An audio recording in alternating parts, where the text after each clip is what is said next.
다윗은 점점 강하여 가고 라는 제목으로 함께 은혜를 나누겠습니다. 오늘 이 본문 말씀 이전까지의 상황을 잠시 말씀을 드리면, 다윗이 헤브론이라고 하는 곳에서 유다 지파의 왕이 됐습니다. 이스라엘 전체의 왕이 아니고 한 지역의 왕이 됐는데, 그러면 그 이전에 있던 사울의 나라는 지금 어떻게 됐습니까? 사울은 죽고 아브넬이라고 하는 그 군대 장관이 왕자 이스보셋을 데려다가 사울의 나라를 계속해서 지금 이어가고 있는 그런 상황입니다. 마치 우리나라가 지금 남과 북으로 갈라져 있는 것처럼 이스라엘도 지금 그런 상황이 지금 연출되고 있는 거예요. 그래서 오늘 이 본문 말씀 이전에 2장 말씀을 보시면 그 유다의 나라와 그 아브넬의 나라가 서로 전쟁을 해요. 그런데 거기서 누가 이겨요? 다윗이 이깁니다. 다윗이 이기고 아브넬이 지거든요. 그러면서 이 전쟁을 계기로 해서 다윗의 나라가 점점점 세력을 얻고, 이제 사울의 나라는 점점점 이제 막을 내리는 그런 모습이 이제 시작이 되는 겁니다. 오늘 그것을 핵심적으로 요약해서 보여준 말씀이 지금 읽은 1절 말씀이에요. 다시 한번 같이 읽어보겠습니다. 사울의 집과 다윗의 집 사이에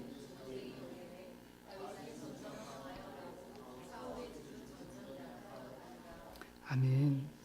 사울의 집하고 다윗의 집 사이에서 전쟁이 오래 지속됐다고 기록하고 있어요. 얼마나 오래됐을까요, 이 전쟁이? 헤브론에서 다윗이 왕을 몇 년 했는지 혹시 아십니까? 어떻게 잘 아세요? 네. 7년 6개월 정도 이 헤브론에서 왕이 됐어요. 그러니까 이제 통일왕국이 되기 전까지 이 7년 반 동안 계속해서 아브넬하고 대치하고 전쟁하고 그랬던 거죠.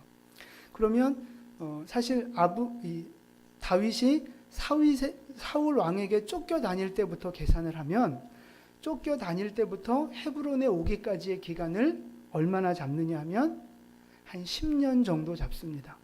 그래서 헤브론에 올 때까지 10년, 헤브론에서 7년 반 이러면 한 17년, 18년, 20년 가까이 되는 세월을 지금 다윗은 사울의 나라와 계속 부딪히면서 대치하고 있는 그런 상황이에요. 근데 이 말씀을 보면서 질문이 한 가지 떠올랐어요. 하나님은 왜 다윗을 왕으로 세우시는데 이렇게 시간을 오래 보내셨을까 하는 것입니다. 그냥 바로 그냥 왕으로 이렇게 탁 앉혀주시면 안 되나요? 안 돼요. 그렇게 하시면 안 돼요. 왜냐하면 하나님은 하실 수는 있긴 하지만 그렇게 하지 않으시는 거예요. 그 이유가 뭐냐면, 다윗의 원래 직업이 뭡니까? 목동이잖아요. 그냥 시골에서 양치는 그런 목동에 불과해요. 근데 갑자기 이런 목동을 한 나라의 왕으로 세워주면 잘 다스릴 수 있을까요? 그게 안 되는 거예요. 경험도 없고 지식도 없고 아무 준비가 되지 않았기 때문에 왕으로 세우는 건 문제가 안 되지만 세우고 난 이후가 문제가 되기 때문에 하나님은 그렇게 일하시지 않는 거예요. 그래서 차근차근 준비시켜가는 과정이 필요했기 때문에 20여 년이라고 하는 시간이 필요했던 겁니다. 그 긴 시간은 뭐 하는 시간? 준비하는 시간, 훈련받는 시간이었던 거예요. 처음에 어떤 훈련부터 합니까? 다윗이 어떤 훈련부터 했어요? 어떻게 해서 처음 왕궁 생활을 시작하게 됐죠? 그렇죠. 그 사울 왕이 악령에 시달릴 때 사울 왕을 좀 고쳐주려고 맨 처음에 수금 타는 사람으로 왕궁 출입을 시작한 거예요. 거기서 이렇게 섬기는 생활을 시작하면서 처음 왕궁 생활을 경험하게 되고 배우기 시작한 겁니다. 그러다가 본격적인 어떤 그 훈련이 언제부터 시작됐느냐? 골리앗을 죽인 다음부터. 골리앗을 죽이고 나서 왕궁에 직접 들어가서 이제 거기에서 자리 잡고 살면서 직분도 받고 블레셋과의 계속적인 전쟁도 하면서 이제 배우고 훈련해 나가는 그런 과정들을 경험하게 되는 거예요. 왕궁 생활을 하면서 국정 운영을 배우고 정치를 배우고 군사 전략을 배웠다면 도망자 생활을 하면서는 무엇을 배웠을까요?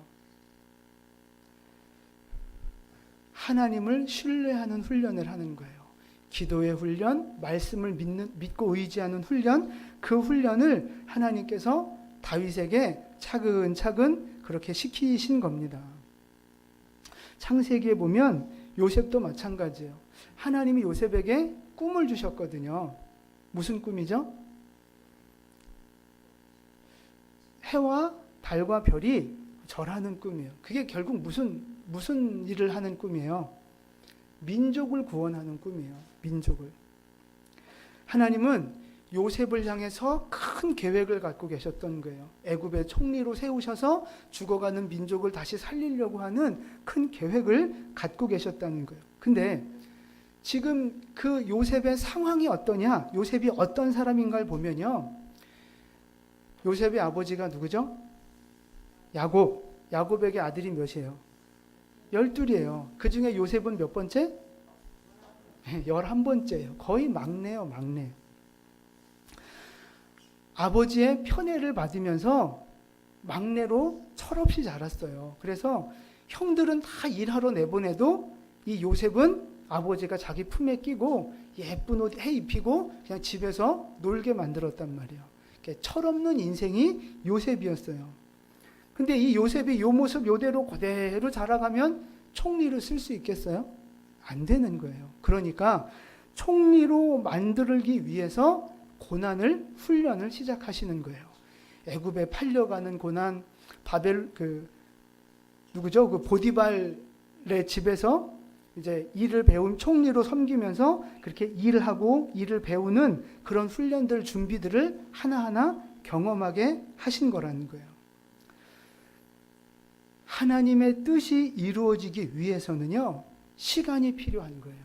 그 시간은 배우는 시간, 준비하는 시간, 훈련하는 시간이라는 것입니다. 그 준비하는 시간이 없이는 하나님의 뜻이 이루어질 수 없어요.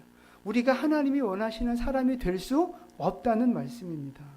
그래서 하나님이 우리를 기다리게 하시는 데는 이유가 있는 거예요. 하나님 우리에게 고난을 경험하게 하시는 데는 분명한 이유가 있다는 것입니다. 그래서 사울의 집과 다윗의 집 사이에 전쟁이 오래매 그 오랜 시간들을 하나님이 일하고 준비하셨던 거예요. 근데 우리의 인생도 그렇습니다. 우리의 인생에도 보면 오래된 전쟁이 있지 않습니까? 오래된 고난이 우리의 삶 속에 있단 말이에요. 물질과의 오랜 전쟁이 있습니다. 건강과의 오랜 싸움이 있어요. 부모님과의 오랜 전쟁이 있고 배우자하고의 오랜 전쟁이 있습니다. 또 영적으로도 죄와 싸워야 하는 오랜 전쟁의 시간들을 우리가 지금 보내고 있다는 거예요. 그래서 내 마음속이 전쟁터 같고 우리 가정이 전쟁터 같고 내 삶의 환경이 전쟁터와 같은 그런 고된 인생을 우리가 살아갈 때가 많이 있다는 것입니다. 근데 이런 고난의 시간, 길고 긴 그 전쟁의 시간을 보낼 때 우리 마음속에 드는 생각은 뭐예요? 빨리 끝났으면 좋겠다 이거 아닙니까? 하나님 왜 이거 이렇게 오래 시간을 끄시죠? 빨리 끝내주시면 좋겠습니다. 왜 이 고난이 언제쯤이면 끝이 나겠습니까? 그게 늘 우리가 갖고 있는 질문이고 기도의 제목 아니겠습니까? 그냥 사실 하나님은 한 방에 다 해결하실 수 있잖아요. 병도 한 방이면 고치시고 말씀 한 번이면 하늘문을 열어 물질 부어주시는 것도 일도 아니고 하나님이 탁 만져주시면 저 고집쟁이 한 번 이렇게 확 뒤집어 놓는 거 일도 아니거든요. 근데 하나님은 왜 그렇게 일하시지 않을까 하는 거예요. 나는 급해 죽겠는데 나는 빨리 이 문제가 좀 해결되고 좀 평안과 축복을 누리고 싶은데 그렇게 하시지 않는 거예요. 하나님은. 그러니까 보니까 우리는 급해 죽겠는데 하나님은 안 급하세요.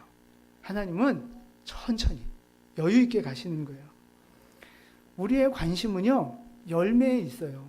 빨리 응답받고 빨리 축복받고 빨리 뭔가 결과를 보기 원하는 마음이 우리 마음속에 있습니다. 근데 하나님의 관심은 어디 있는 줄 아세요? 나한테 있는 거예요. 나한테. 그 과정에 있는 거예요. 내가 어떤 사람이 되어져 가느냐, 내가 지금 어떤 수준에 있느냐, 내가 지금 얼만큼 준비되어져 있느냐, 하나님의 관심은 거기에 있는 거예요. 그러니까 하나님의 시각하고 우리의 관점하고 이렇게 차이가 나니까 우리가 힘든 거예요.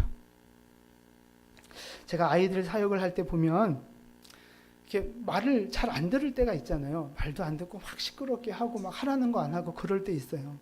그러면 이제 당근을 하나 탁 던져주죠. 야, 오늘 이거 잘하면 치킨 사줄게. 아이스크림 사줄게. 그럼 애들이 막 난리가 나요. 좋다고. 그럼 이제 공은 아이들한테 넘어간 거예요. 걔네가 어떻게 해야 돼요? 말 잘 듣고 조용히 하고 이제 이렇게 빨리 하려는 거 빨리빨리 하고 막 이래야 되잖아요. 그래야 치킨이 가까이 오고 피자가 가까이 오는 거 아니겠습니까? 근데 애들이 다 그런 게 아니라 꼭 좀 이상한 애들이 있어요. 꼴통 이런 말 쓰는데 또 꼭 이상한 애들이 있어요. 걔네는 어떠냐면 하려는 거 안 해요. 분명히 이거 하면 이거 해줄게 그랬는데 이건 안 하고 꼭 하다 말고 목사님 언제 피자 사줘요? 이거죠. 하라는 건 안 하고 언제 치킨 먹으러 갈 거예요? 자꾸 여기에만 관심이 있는 거예요. 그럼 제가 어떻게 하는 줄 아세요? 멱살을 잡고 그런 애들이 있어요. 그런 애들이. 근데 제가 보니까 우리가 영적으로 그럴 때가 있다는 거예요. 하나님은 우리에게 분명히 조건을 내걸으셨어요. 말씀에 순종하면 내가 너를 복되게 하리라. 조건이 충족돼야 결과가 나오는 거거든요. 근데 우리는 꼭 이 애들처럼 하나님 말씀은 잘 안 들어요. 순종은 안 해요. 그러면서 축복은 달라는 거죠. 내 고난을 왜 안 돌아보시느냐고 하나님 앞에 원망하고 떼부리는 거예요. 이 어리석은 아이들의 모습이 사실은 우리의 영적인 모습이라고 하는 것입니다. 여러분, 제가 애들이 그렇게 피자 언제 사줘요? 그러면 제가 걔네들한테 끌려갈 것 같아요? 안 끌려갈 것 같아요? 네, 저는 절대 안 끌려가죠. 하나님도 마찬가지예요. 여러분, 우리가 하나님한테 복 달라고 도와달라고 때만 부린다고 하나님이 우리의 그 말에 끌려가실 것 같으십니까? 절대 그렇지 않아요. 물론 경우에 따라서 상황 봐가면서 조금씩 뭐 이렇게 해주긴 하지만 근본적으로 하나님은 우리에게 끌려가시는 분이 아니라 우리를 말씀으로 끌고 가시는 분인 줄 믿으시기를 바랍니다. 하나님은 우리를 끌고 가시는 분이에요. 그런데 우리는 자꾸만 내가 하나님을 끌어가려고 하는 거예요. 그러니까 힘이 드는 거고 하나님은 그 힘을 빼시려고 네가 날 끌고 가지 말고 네가 나한테 끌려와라 이러셔서 자꾸 우리에게 고난을 주시고 시간을 끌고 그렇게 우리를 순종하는 사람으로 훈련시켜 가시고 계시는 것입니다.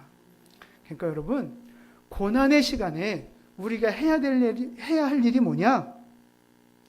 내가 하나님을 끌고 가려고 하고 있는지 아니면 내가 하나님 앞에 끌려가고 있는지 말씀에 끌려가고 있는지 그걸 점검하는 것이 필요하다는 거예요. 무조건 순종도 하지 않고 하나님하고 나하고의 관계를 점검하지도 않고 무조건 복 주십시오. 무조건 이 문제 해결해 주십시오. 그렇게 떼부린다고 될 게 아니라는 말씀이에요. 사랑하는 성도 여러분, 지금 어떠십니까? 말씀에 끌려가고 계십니까? 성령의 감동에 순종하고 계십니까? 바라기는 말씀에 굴복하는 사람이 되시고 성령의 감동에 순종하는 여러분 되시기를 축복을 드립니다. 그래야 이 고난의 시간에 내가 준비가 되어지는 거예요. 이 기다리는 시간에 내가 훈련이 되어지는 거예요.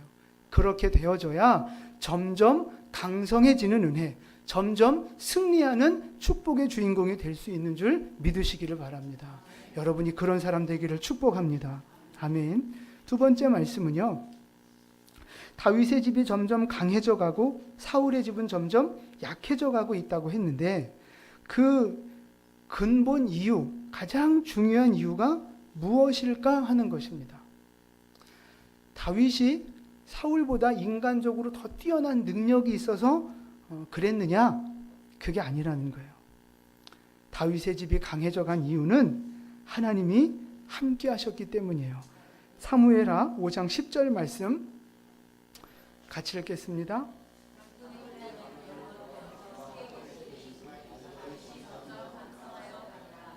아멘. 하나님께서 함께 하셨기 때문에 다윗이 점점 강성해져 갔다는 거예요. 다른 이유가 없어요. 하나님이 함께 하시는 인생, 하나님이 도우시는 인생, 점점 강성해지고 점점 회복되고 점점 높여주시는 인생이 되는 줄 믿으시기를 바랍니다. 하나님이 함께 하시는 것이 중요하다는 거예요. 그러면 질문, 사울은 왜 약해졌을까? 사울에게는 하나님이 함께 하시지 않았을까요? 그게 아니에요. 처음에는요, 사울에게도 하나님이 함께 하셨어요. 성령 충만한 은혜를 주셔서 막 예언도 하고 막 기적적으로 블레셋을 무찌르고 하나님이 능력과 권능을 주셨어요. 사울과도 함께 하셨단 말이죠. 그런데 지금은 왜 하나님이 함께 하시지 않아서 점점 약해지는 인생이 됐느냐? 사무엘상 15장으로 가보시면요, 하나님이 사울에게 명령을 하세요. 아말렉을 다 진멸하라. 근데 사울이 좋은 짐승 살려두잖아요. 그 왕도 살려주고 막 그러잖아요. 그때 사무엘 선지자를 통해서 하신 말씀이에요. 사무엘상 15장 23절 말씀 같이 읽습니다. 이는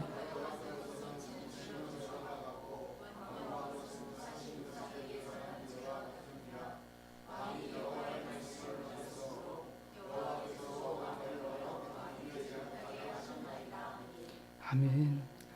사울이 하나님의 말씀을 버렸기 때문에 하나님도 사울을 왕의 자리에서 버렸다고 말씀하시는 거예요. 하나님은 인격적인 분이십니다. 그래서 우리가 원치 않으면, 우리가 거부하면 더 이상 일하지 않으세요. 나와 함께 하기를 원하시고 내게 복을 주기를 원하시고 나를 도와주기를 원하시지만 인격적인 분이기 때문에 우리가 싫어요, 뭐 이렇게 하나님을 거부하면 하나님은 더 이상 가까이 오시지 않고 일하시지 않는다는 거예요. 결국 그 사람을 떠나기도 하신다는 겁니다. 사울이 바로 그런 거예요. 겉모습으로 볼 때는 굉장히 그럴듯한 인생이었어요. 왕이었죠. 권세 있죠. 영화를 누리죠. 굉장히 괜찮은 사람이었습니다. 그러나 말씀을 버린 것 때문에 결국 사울도 버림받고 점점 약해져가는 인생, 망해가는 인생이 됐다는 거예요. 반대로 다윗은 어때요?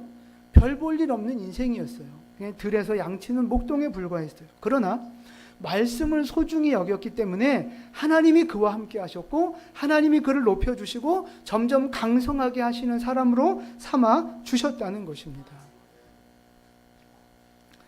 사랑하는 성도 여러분, 하나님이 지금 나와 함께하고 계십니까?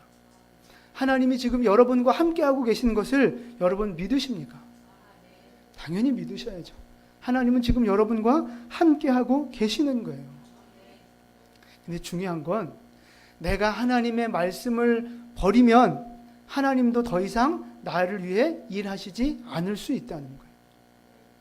반대로 내가 하나님의 말씀을 소중하게 여기면, 내가 하나님 말씀에 순종하면 하나님은 나를 도우시고 세우시고 승리하게 하신다 하는 말씀입니다. 여러분, 그래서 중요한 게 뭐냐면 지금 내게 고난이 있느냐 없느냐, 내가 지금 잘 나가고 있느냐 어려움 중에 있느냐, 지금 이게 중요한 게 아니에요. 그거보다 더 중요한 게 뭐냐면 내가 지금 다윗처럼 말씀을 소중하게 여기며 믿음의 길을 걸어가고 있느냐, 아니면 사울처럼 말씀을 버리고 불순종의 길을 걸어가고 있느냐, 지금 그게 중요한 거라는 거예요. 물질이 있고 없고 환경이 어떻고 그거는 지금 중요한 게 아니에요. 아무리 그래도 말씀을 떠났다면 결국 우리의 인생은 약해질 수밖에 없는 거예요. 그러나 지금 우리가 고난 중에 있다 할지라도 하나님의 말씀을 붙든다면 하나님이 우리를 점점 강성하게 하시는 줄 믿으시기를 바랍니다. 여러분 지금 어떠십니까? 하나님은 나와 함께 하신다고 우리가 믿고 그것이 사실일 텐데 과연 지금 나는 사울의 길을 걸어가고 있는지 아니면 다윗의 길을 걸어가고 있는지 점검하셔야 돼요. 말씀과 기도가 있는 그런 삶을 살고 있는지 아니면 그냥 육신의 생각대로 살아가고 있는지 점검하셔야 되는 겁니다. 바라기는 여러분 말씀을 회복하시고 기도를 회복하는 여러분 되시기를 축복을 드립니다. 삶 속에 예배가 회복되시기를 바라고 찬양이 회복되시기를 바라고 주님을 바라보는 믿음의 눈이 열려지는 은혜가 있기를 주님의 이름으로 축원을 드립니다. 겨울이 되면 이제 이렇게 난로를 피잖아요. 불이 활활 타오르는데 난로에 가까이 가면 따뜻해지는 거고 난로에서 멀어지면 추워지는 거잖아요. 영적인 원리도 마찬가지예요. 하나님은 복의 근원이세요. 하나님 안에 생명이 있고 치료가 있고 축복이 있고 은혜가 있고 기적이 있고 위로가 있고 사랑이 있고 하나님 안에 이게 있는 거예요. 그래서 내가 하나님을 가까이 하면 하나님 안에 있는 이 은혜와 축복들이 내게 오는 것이지만 내가 하나님을 멀리하면 하나님이 갖고 있는 복이 나와 상관없는 복이 될 수 있다는 것입니다. 사랑하는 성도 여러분, 말씀을 소중하게 여기시고 하나님을 가까이 하는 여러분 되시기를 축복을 드립니다. 말씀을 통해 하나님을 가까이 하시고 목장 모임과 예배를 통해서 하나님을 가까이 하시고 기회가 되는 대로 할 수 있는 한 하나님을 가까이 하시고 교회를 가까이 하시는 것이 우리가 복을 받고 점점 강성해지는 비결이 되는 줄 믿으시기를 바랍니다. 그렇게 하나님을 가까이 하셔서 점점 더 강해지시고 완전해지시고 승리하는 인생 되시기를 예수님의 이름으로 축원을 드립니다. 아멘. 기도하겠습니다.